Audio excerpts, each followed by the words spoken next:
Hello दोस्तों, आप सबका एकलव्य अकादमी में स्वागत है। ये वाचन अमृतसर आ गया है कहानी का दूसरा पर्व है, जिसमें आगे की कथा का वाचन है। वाचन पसंद आने पर आप लाइक और सब्सक्राइब करना ना भूलें। बेल आइकन भी प्रेस कर दें। तो आगे की कथा है। बहुत मारकाट हुई है, बहुत लोग मरे हैं। लगता था वह इस मारकाट में अकेला पुण्य कमाने चला आया था। गाड़ी सरकी तो सहसा खिड़कियों के पल्ले चढ़ाए जाने लगे। दूर दूर तक पहियों की गड़गड़ाहट के साथ खिड़कियों के पल्ले चढ़ाने की आवाज आने लगी। किसी अज्ञात आशंकावश दुबला बाबू मेरी पास वाली सीट पर से उठा और दो सीटों के बीच फर्श पर लेट गया। उसका चेहरा अभी भी मुर्दे जैसा पीला हो रहा था।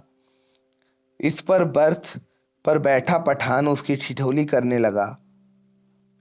ओ बेगैरत, तुम मर्दे की औरत है, सीट पर से उठकर नीचे लेटता है, तुम मर्द के नाम को बदनाम करता है। वह बोल रहा था और बार बार हंसे जा रहा था। फिर वह उससे पश्तो में कुछ कहने लगा। बाबू चुप बना लेटा रहा। अन्य सभी मुसाफिर चुप थे। डिब्बे का वातावरण बोझिल बन पड़ा था। ऐसे आदमी को डिब्बे में नहीं बैठने देगा। ओ बाबू, अगले स्टेशन में उतर जाओ और जनाना डिब्बे में बैठो। मगर बाबू की हाजिर जवाबी अपने कंठ में सूख चली थी। हकलाक कर चुप हो रहा। पर थोड़ी देर बाद वह अपने आप उठकर सीट पर जा बैठा और कुछ देर तक अपने कपड़ों की धूल झाड़ता रहा। वह क्यों उठकर फर्श पर लेट गया था? शायद उसे डर था कि बाहर से गाड़ी पर पथराव होगा और गोली चलेगी। शायद इसी कारण खिड़कियों के पल्ले चढ़ाए जा रहे थे। कुछ भी कहना कठिन था।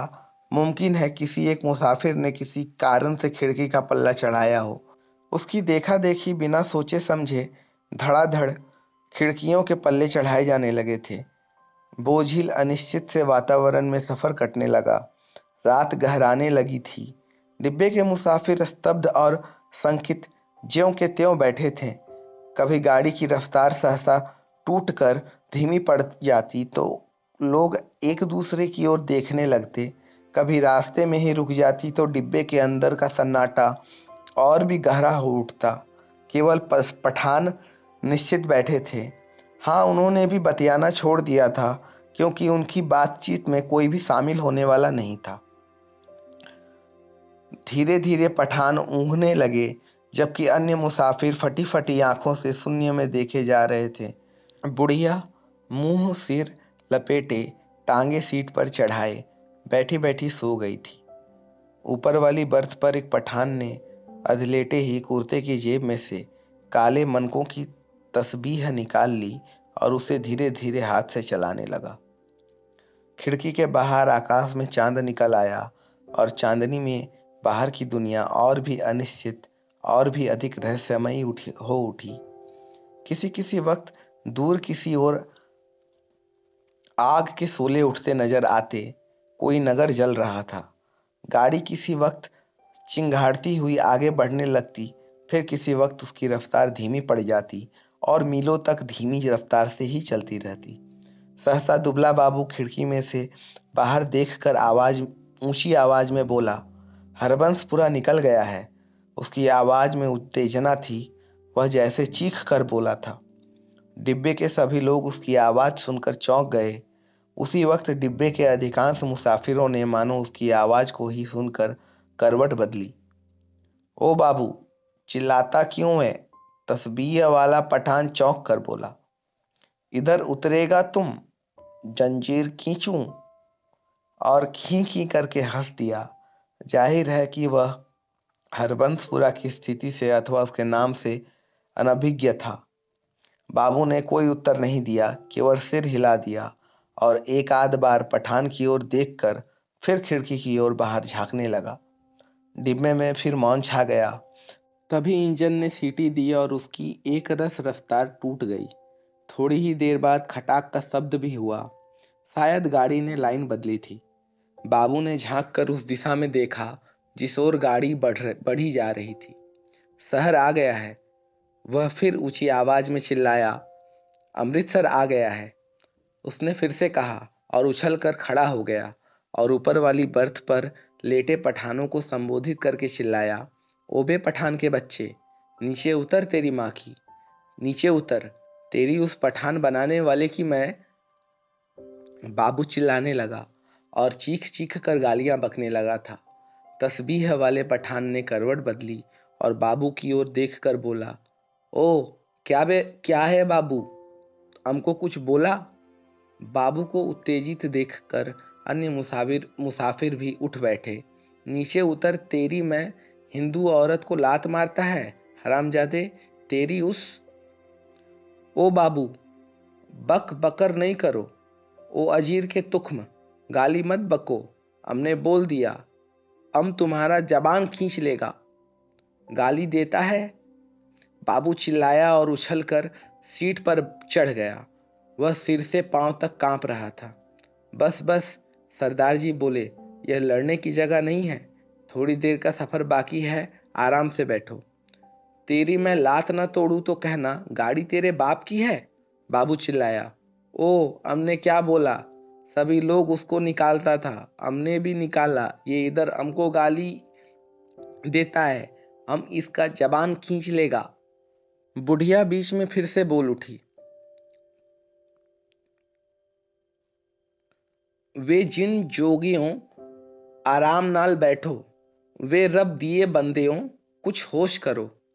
उसके होठ किसी प्रेत की तरह फड़फड़ाए जा रहे थे और उनमें से क्षीण सी फुसफुसाहट सुनाई दे रही थी।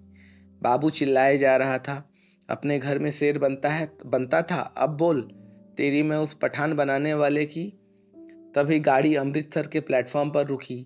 प्लेटफॉर्म लोगों से खचाखच भरा था। प्लेटफॉर्म पर खड़े लोग झांक झांक कर डिब्बों के अंदर देखने लगे। बार बार लोग एक ही सवाल पूछ रहे थे, पीछे क्या हुआ है, कहां पर दंगा हुआ है। खचाखच भरे प्लेटफॉर्म पर शायद इसी बात की चर्चा चल रही थी कि पीछे क्या हुआ है। प्लेटफॉर्म पर खड़े दो तीन खोमचे वालों पर मुसाफिर टूट पड़ रहे थे।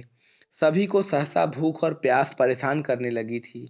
इसी दौरान तीन चार पठान हमारे डिब्बे के बाहर प्रकट हो गए और खिड़की में से झांक झांक कर अंदर देखने लगे। अपने पठान साथियों पर नजर पड़ते ही वे उनसे पश्तो में कुछ बोलने लगे। मैंने घूमकर देखा, बाबू डिब्बे में नहीं था। न जाने कब वह डिब्बे में से निकल गया था। मेरा माथा ठिनका। गुस्से में वह पागल हुआ जा रहा था, न जाने क्या कर बैठे। पर इसी बीच डिब्बे के तीन पठान अपनी अपनी गठरी उठाकर बाहर निकल गए और अपने पठान साथियों के साथ गाड़ी के अगले डब्बे की ओर बढ़ गए। जो विभाजन पहले प्रत्येक डिब्बे के भीतर हो रहा था, अब सारी गाड़ी के स्तर पर होने लगा था। खोमचे वालों के इर्द गिर्द भीड़ छटने लगी थी। लोग अपने अपने डिब्बों में लौटने लगे थे। तभी सहसा एक ओर से मुझे वह बाबू आता दिखाई दिया। उसका चेहरा अभी भी बहुत पीला था और माथे पर बालों की लट झूल रही थी। नजदीक पहुंचा तो मैंने देखा, उसने अपने दाएं हाथ में लोहे की एक छड़ उठा रखी थी। जाने वह उसे कहाँ मिल गई थी। डिब्बे में घुसते समय उसने छड़ को अपनी पीठ के पीछे कर लिया और मेरे साथ वाली सीट पर बैठने से पहले उसने हौले से उस छड़ को सीट के नीचे सरका दिया। सीट पर बैठते ही उसकी आंखें पठान को देख पाने के लिए ऊपर को उठी, पर डिब्बे में पठान को ना पाकर हड़बड़ाकर चारों ओर देखने लगा। निकल गए हरामी, मादर, सब के सब निकल गए। फिर वह सिर पिटाकर उठ खड़ा हुआ और चिल्लाकर बोला, तुमने उन्हें जाने क्यों दिया? तुम सब नामर्द हो, बुज़दिल। पर गाड़ी में भीड़ बहुत थी, बहुत से नए मुसाफिर आ गए थे, किसी ने उसकी ओर विशेष ध्यान दिया नहीं। गाड़ी सरकने लगी तो वह फिर मेरी वाली सीट पर आ बैठा, पर वह बड़ा उत्तेजित था और बराबर बड़बड़ाए जा रहा था।